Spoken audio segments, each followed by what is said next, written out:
Good morning, ladies and gentlemen of the media, and welcome to the daily press briefing hosted by Toronto Police Service from Monday, 25th June 2012. I'll now proceed to give you some information.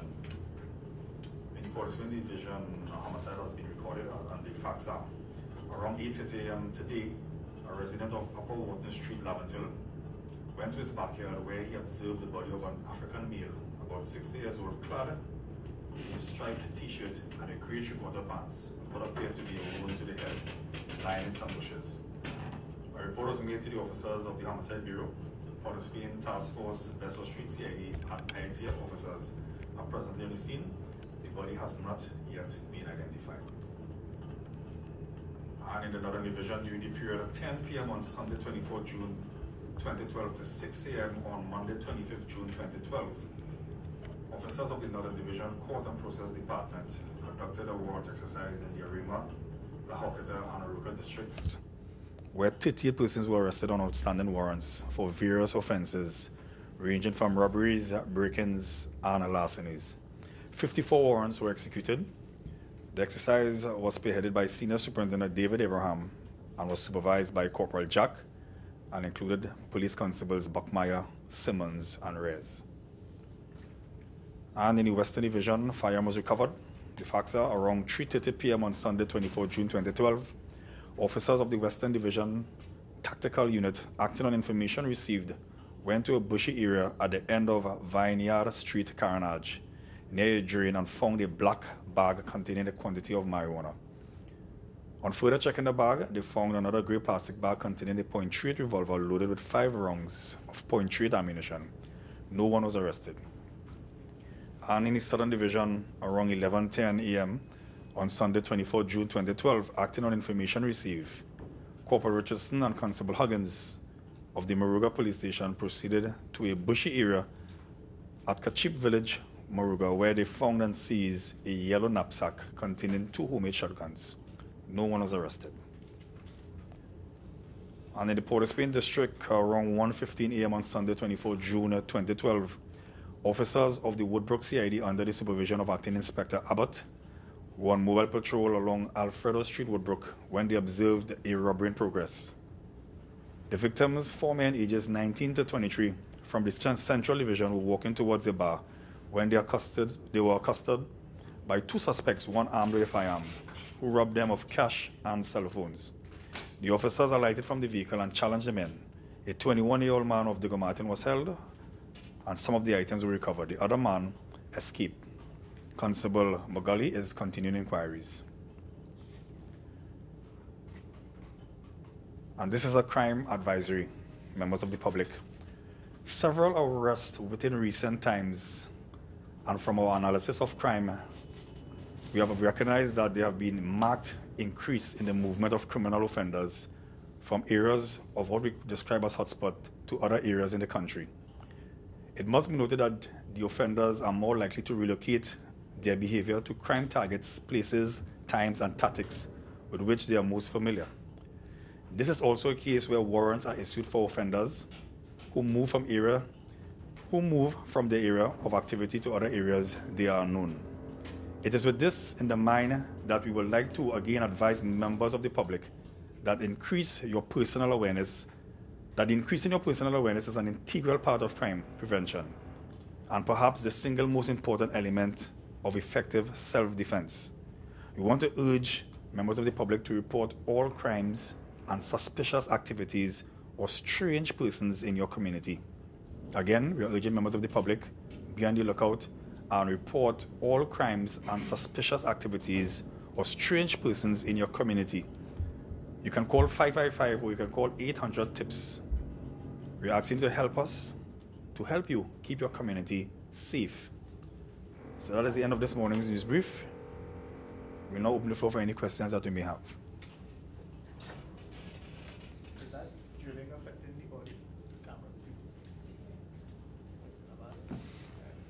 Camera. Good morning, Sergeant. Morning. Hope everybody can hear me. Well, today is a big day for the police service. A new Minister of National Security being given this instrument of appointment. It was at this same police briefing a couple of months ago where it was revealed that the Minister of National Security was under investigation. Is that awkward at all for the police service at this time? What I want to say is that the Trinidad and Tobago Police Service, being an impartial organization, will be working with all persons, all our stakeholders, to ensure that crime is at an all-time low. This will include your National Security Minister, for who you were investigating a crime. But as I mentioned before, the Minister of National Security, our new Minister of National Security, will be working with him. The Trinidad and Tobago Police Service, being an impartial organization, will continue to work with whoever is in position to deal with the situation of crime. Now, there was some back and forth as to whether or not there was an investigation. The DPP said that he was not cleared. The police service said he was cleared. What happens now, as he's now the Minister of National Security? If the investigation isn't finished, does this pose a conflict of interest? Well, I am not in a position to answer that question, but what I can tell you is that the Minister of National Security now will be meeting with our different heads on tomorrow's date, and I think that they're going to be putting together a crime plan strategy to deal with situations. And again, the Trinidad and Tobago Police Service will be in full support of any initiative that is brought forward to the table to assist in the reduction of crime. Well, as you say, initiative, Mr. Warner was on CNC3's morning program this morning, sir, and he mentioned that as one of the first things he would like to see is more patrols on the streets. But he also mentioned that he wants to see private security firms engaging in those patrols on the streets with police officers. Is that something that the police service can accept, seeing that there will be different levels of training? They may not have the same powers of arrest. Private security firms, can they work together with the police service? Well, that will be a prerogative of the Minister of National Security. He will be bringing certain initiatives, and as it relates to that initiative, once the different measures are put in place as it relates to the legislation, the police service, of course, will most definitely have to work together with these units. Of course, the necessary training will be provided, but as I say, once everything is in order as it relates to legislation. Now, it also comes to my attention that the same National Security Minister has interest in certain private security firms. Do you see a conflict of interest coming up there? Well, I'm not going to comment on that. Right. He also raised on that same program, one of the major things he's going to be implementing is that he does not want the police investigating the police. Now, what does that say about the morale of what does that do to the morale of the police service when your National Security Minister says, I don't trust you enough to investigate crimes within your own police department? Well, on tomorrow's date, the Minister of National Security will be meeting, the Commissioner of Police will be in that meeting. And I think it's very premature now to indicate what will be all the different issues. So he's meeting with the different heads, and he's going to find out about the different issues that may be affecting the police service. And I think we should wait till after tomorrow's meeting to find out what are some of the new initiatives that will be implemented by the National Security Minister. Do you feel the police have so far done a good job in investigating internal matters? The police service have a responsibility together with the Police Complaints Authority, and together they're working hand in hand in order to investigate these crimes, and so far things seem to be looking well.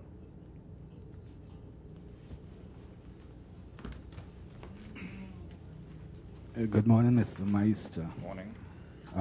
Well, I would assume my colleague would have asked the important question of how the police feel about the appointment of Mr. Warner as your new Minister of National Security. Did he ask that question? Or? Yes. Okay. But my question is, again on CNC3, we had the initial interview with Mr. Warner, and he described the 21st Century Policing Initiative. He said it should really be called the 20th Century Policing Initiative because it's a retrograde step, it's backwards. What's the, I mean, we have been, or some people here have been condemning the 21st Century Policing Initiative. What's your view? How does the police feel about this statement, about this view of Mr. Warner, your new Minister of National Security? Well, it's not about views and opinions. It's about facts.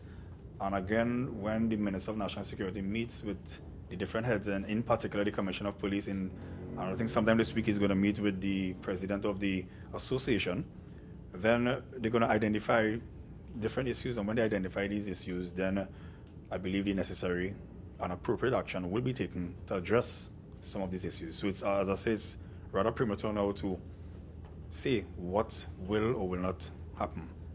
So is it that he was premature in his statement in condemning the 21st Century Policing Initiative and expressing his views about it? What I'm saying, it will be premature of me to make any, statements as it relates, because the Minister of National Security will still have to meet with the Commissioner of Police and the Association President to deal with some issues. Mr. Meiser, you are the person who tell us repeatedly you have your ears to the ground. So how is it a premature statement when you have your ears to the ground and you know how the police officers are thinking? Yeah, because this is a professional organization, Mr. McKnight, so we deal with official documents. An official meeting is scheduled tomorrow, and based on the information coming from that official meeting, then certain pronouncements can be made, not before. Mr. Meiser, there are also reports, and it has been ongoing, of investigations into Mr. Warner, various issues. Some concluded, some not concluded. What assurances would the public have now that they will continue, now that Mr. Warner is the Minister of National Security, and not just like somebody a few minutes ago suggested, these things would suddenly disappear? What assurances we have any investigations, whether it's Mr. Warner or any other high-profile person like Mr. Warner, would continue? Well, generally, my statement will be that the police service, in its professional nature, will deal with any situation. Issues may come to the police service where we'll have to investigate crimes, and that is one of our main functions, and which we will continue to do so with pride. And if it comes about Mr. Warner specifically, would the same be done? Let us not prejudge, Mr. McKnight. I'm not judging, I'm asking. Would it be done?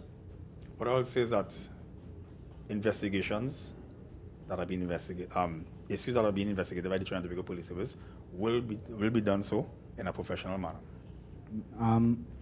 You represent the information office, right? And you seem to be playing with words. I'm asking, in terms of Mr. Warner, what about the current investigations, and should new investigations come to him, what would happen?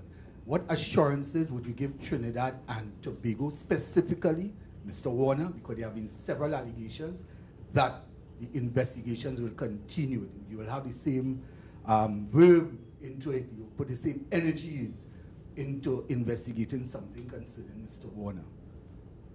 The operative road is any person, members of the public, and if information is brought to the police where an investigation is warranted, the police service will investigate any person.